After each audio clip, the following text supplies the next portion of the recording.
Non, il ne s'agit pas d'archives d'avant le confinement. Ces images ont bien été filmées aujourd'hui à Paris.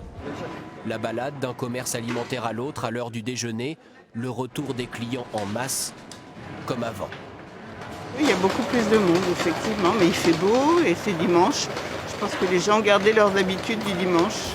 Dans le quartier chic du 7e arrondissement, il y a tellement de sportifs qu'ils forment une piste d'athlétisme, à côté des promeneurs. Ceux que nous rencontrons assurent respecter la durée maximale d'1 heure par sortie, mais ils reconnaissent être plus nombreux. Les mêmes scènes dans plusieurs grandes villes de France. Marseille, au bord de la mer. Ou Montpellier. Un besoin de s'aérer, notamment pour les parents de jeunes enfants. Non, là, c'est juste le beau temps et le fait que ça fait 3 semaines qu'ils ne soient pas sortis que je leur ai dit ce matin, on y va, on sort un petit peu. Mais c'est pas parce que c'est les vacances, c'est juste parce qu'il le faut. Il y a un moment donné, ils ont besoin de prendre l'air, quoi. Dans la capitale, les parcs sont interdits d'accès. Les forces de l'ordre renforcent donc leur contrôle aux alentours, avec drones et mégaphones. Respectez le confinement, aidez les soignants. Mais impossible de tout surveiller. Alors certains restent dehors toute la journée, dans ce quartier populaire porte de Clignancourt. Vente de cigarettes, rassemblement entre amis.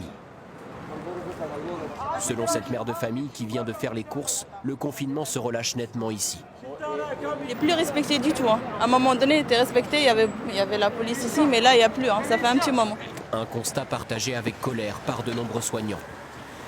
On s'aperçoit que depuis 24-48 heures, il y a plus de monde dans les rues. Aller dans la rue, c'est prendre un risque. Quand on touche le bouton de l'ascenseur, quand on touche la poignée de la porte de l'immeuble, quand au supermarché, on touche tout ce qu'un autre a pu toucher, on risque de prendre le virus. Ce rappel à la prudence est indispensable selon ce psychiatre, car au 20e jour de confinement, la vigilance de chacun risque de baisser. Il y a une forme d'habituation du cerveau à cette peur qui va faire qu'on va avoir un peu moins peur. Or, c'est la peur qui faisait aussi qu'on restait à la maison. Ce n'est pas uniquement le souci de protéger l'autre, c'est aussi la peur pour soi.